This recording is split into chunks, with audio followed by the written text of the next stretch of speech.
Carrie Nakpil. And I am Carlo Herrera for Zoob News TV. These are our top stories. DLS-CSB musical groups collaborate for a musical journey. Filipino blessed Pedro Calungsod to be canonized this month. Fun run takes over October. The Philippine national football team visits DLS-CSB. Philippine economy expected to grow despite destructive storms. In preparation for the DLS-CSB Orchestra's event in Guam, musical groups from around the campus have come together to support the cause. Yella Carlos is back with more of the details. Our very own DLS-CSB Symphony Orchestra held an event called A Musical Journey on September 21, 6 p.m. at the Sylvia Pialina Theater. Different groups like the DLS-CSB Chorale and some members of the Jammers will also be performing. The show's purpose is to raise funds for another upcoming event of the orchestras to be held in Guam. The show also allows an opportunity to showcase the different talents of the students. This is Yella Carlos reporting for Zoob News TV. The Philippines is blessed with its second saint this month with the canonization of Blessed Pedro Calungsod. Here's the report from Lolek Pugeda.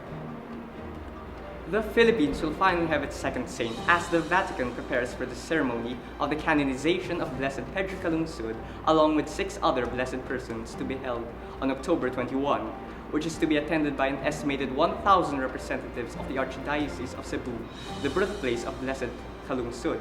In addition to this, nearly 3,000 Filipinos are applying for a Schengen visa through the Italian embassy in the hopes of being able to attend this event. Not surprisingly, they requested their visa endorsements from the Archbishop of Cebu, Jose Palma, who was reprimanded by the embassy for signing too many endorsements. However, the Archbishop felt it was his duty to continue. This is Lolek Pugeda for Zoob News TV. The active trend that's sweeping the nation continues its blaze with several high-profile marathon events. Here's Carlo Herrera with the full scoop. It's a great time for the active junkies out there to get up, get out, and start running. Beginning with 2 major events in late September, fitness enthusiasts hit the Gabriel Symphony event at the Alabang Country Club, which consisted of bike and run races and a number of triathlons, including a football tournament for the benefit of children with special needs. This was followed by the much-anticipated Adidas King of the Road Challenge held at Bonifacio Global City in Taguig. The running championship was held across 5 countries in Southeast Asia and consisted of races with distances varying from 5, 10, and a championship distance of 16.8 kilometers. For the month of October, more big races are lined up, such as the Men's Health Urbanathlon, an urban obstacle course held on October 14th at the SM Mall of Asia, and of course, the 3rd edition of the famous zombie run, Outbreak Manila, which will be held within the confines of Enchanted Kingdom on Halloween night. From the sports desk, this is Joseph Carlo Herrera for Zoob News TV. Of course, no set of events will be complete without something just for the girls. Here's Ynah Sycip with a story on the Down and Dirty Dash. Fondly referred to as the Triple D, the Down and Dirty Dash is an upcoming 3K fun run through a muddy obstacle course to be held this October 13 in Nuvali, Santa Rosa, Laguna. A self-proclaimed event for women by women, benefits from the run will be donated to Project Pink, a support group to promote the awareness of breast cancer among Filipinas. Only female registrants will be permitted to join the fun run. Registration ends this September 28 and the registration fee is 700 pesos. One may register at the following venues: Toby's Trinoma, Toby's Arena Shangri-La, Runner BGC, Curves Gym BGC, and Runner Alabang Town Center. This is Ynah Sycip for Zoob News TV. With their usual practice place unavailable, the Philippine Azkals decided to pay a visit to DLS-CSB to get their work in. Here's Jino Dayrit with more of the footage.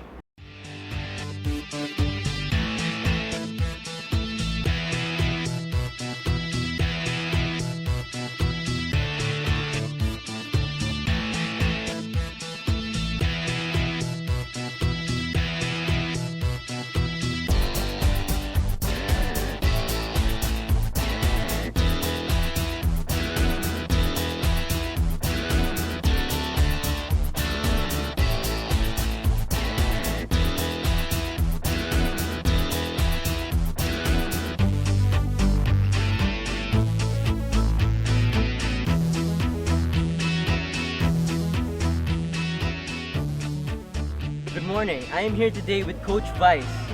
Coach, what led you to use the De La Salle Zobel football field as your training grounds for today? Yeah, we were originally supposed to train in the Alabang Country Club, we switched sometimes from Alagang Country Club to the Rizal Memorial Stadium, but the field was not available because there was an event on Sunday. So I called Coach Hans, and he spoke with the leaders of the school, and they allowed us to train. All right. Do you find it very fulfilling to be the coach of the Philippine Azkals? It's a very demanding and interesting job, and I think we've done quite well so far. But of course, there's still always a space for improvement, so we're working on that. Where do you see the sport of football in the Philippines in the next 3 years? If we continue to work like this and then have outside camps and then get more training facilities in the Philippines, like this pitch for example, then I think the Philippines will go up. But it will take a little bit more time because now we are in the phase of stabilizing the team. That means we also have the defeats here and there, which is quite normal. But we undertake the effort, and the PFF and Mr. Palami, they invest big money in order to make it too strong. All right. Thank you very much. Most welcome. Do you know why the Philippine Azkals are training today here? No, well, Coach Weiss called me yesterday afternoon, late afternoon, because they're supposed to have training in the country club, country club. But the field is trashed because of a festival that happened over the weekend. And when he called me, since he lives a block away from here, he's been walking by here and some of the staff was saying that only I could help them, but actually it's not I think only Zobel could help them, right? So I said, yeah, why not? I'll check after 2 minutes. I checked it out here, they could use the field. They wanted actually in the afternoons at 4 o'clock, but I said no because our kids have training. So I said, morning, you can have it in the morning. So fortunately, well, I want to tell, I told brother and the other administration here, Zobel, that we should support the national teams. We have a lot of players that came out from the school and from the university that are members of the former Azkals years ago. So, we're Salle, so we don't need all that red tape to support the group. So, luckily they're here today. They were able to train. So they have today and tomorrow. I gave them until tomorrow also, because they'll be playing the Peace Cup starting September 25 to next week. And of course they need to train, so why not support them and help them out? Where do you see the sport of football in the Philippines in the coming years? Well, right now it's there already. I'm very fortunate to see it after 31 years. That's what I've been dreaming about, that the Philippine football scene will be just like any other country where it can be a livelihood. A lot of players now are coming over, real foreigners, even foreigners. I've been non-stop for the past year and a half, or almost 2 years. Every week I get emails from abroad about players wanting to try out here. And now it's not only players, but coaches as well, physiotherapists, and everything else. Football is coming up. Hopefully we can sustain that. So, of course, the Azkals and the Malditas have to do well.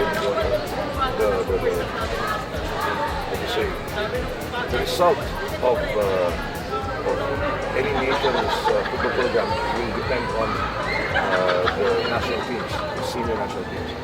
And so far, with what the Azkals are doing, we will be very good, and hopefully we can sustain it a little bit better in the future. Right, thank you very much. All right. See you. What did you love so much about football? I think for me, growing up, it was an opportunity to run around being energetic, and it was an opportunity to express myself. I think that's one of the great things about football. It's self-expression. You haven't got your coach telling you what to do. It's your choice whether you want to pass, dribble or shoot. And also it was a chance to be with my friends and be a part of a team. Before you became a professional athlete, did you have anything else in mind for the future? I studied, I have a degree in math mechanics, so my dad was a chartered accountant and he had a business in London, so had I not gone into sports or football, then maybe I would have joined my dad in accountancy and something in his profession. Do you have any advice for aspiring football players of today? Yeah, I think the most important thing is to enjoy it. Be with your friends. Don't take it too serious at first. Obviously, if you excel in it, then and you feel you can have a profession in it, then start taking it more seriously. But I think at first, the most important thing is you enjoy it and enjoy being with your friends and enjoy the experience. Right. Thank you very much. Thank you very much. Thank you. What do you love about the sport of football? Most thing I love about it is it brings people together. It really teaches teamwork, and obviously it brings people together. Like when there's games, there's big crowds joining in. People feel together, and so much joy happens when people score, and you can see people celebrating together. So that's what I love most about it. Before becoming a professional athlete, did you want to have any other occupation? I looked at other things really because it's harder growing up as a footballer because you're still deciding what you want to do, and sometimes it's not certain if you'll make it in football. But you can find ways, and the important thing is you keep going, you maintain your fitness and look after yourself so you're able to perform. So I looked at other things, maybe graphic design when I was in school. I really enjoyed art. My worst subject was history. I wasn't too fond of that, but I enjoyed school, and I was very thankful for it. But football was really for me. Do you have any advice for aspiring football players? Yeah, just keep going. You'll have good days, you'll have bad days, good training sessions, bad training sessions. But I think the important thing is to look forward to the next session, bounce back, because next session is your chance to redeem yourself and make up for it. All right. Thank you very much. Thank you very much. Hello. What drove you to play football? To be when I grew up in football, like can good friends with your family. Same with same with the field that you said that you can choose whatever you want. You can pass, you can dribble, you can a long ball. What did you have to do to get drafted by the Philippine Azkals? Just started in the Azkals, just scouting also in this tryout. So I'm so great and proud that I'm one with the team, one with the captain. That's my dream. So you're very content with your life right now?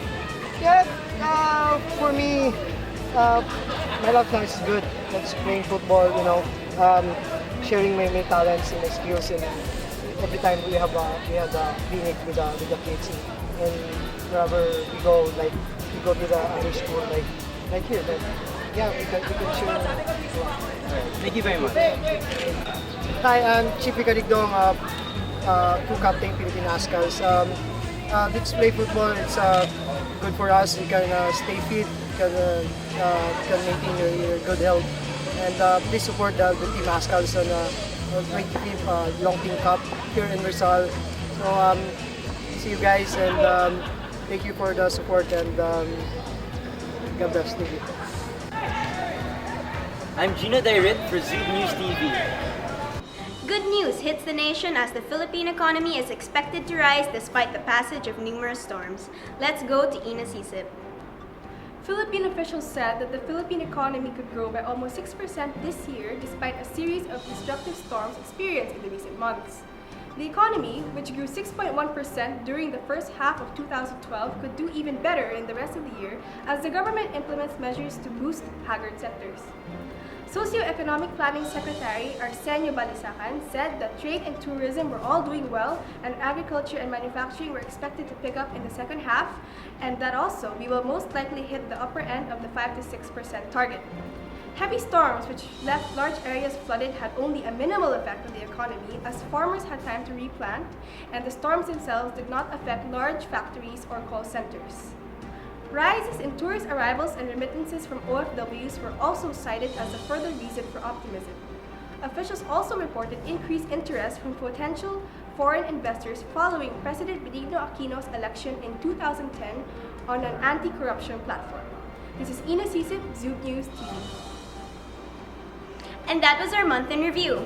I am Carrie Nakpil. And I am Carlo Herrera. Thank you for watching, and remember to keep in touch with us on Facebook and Twitter @Zoob News TV.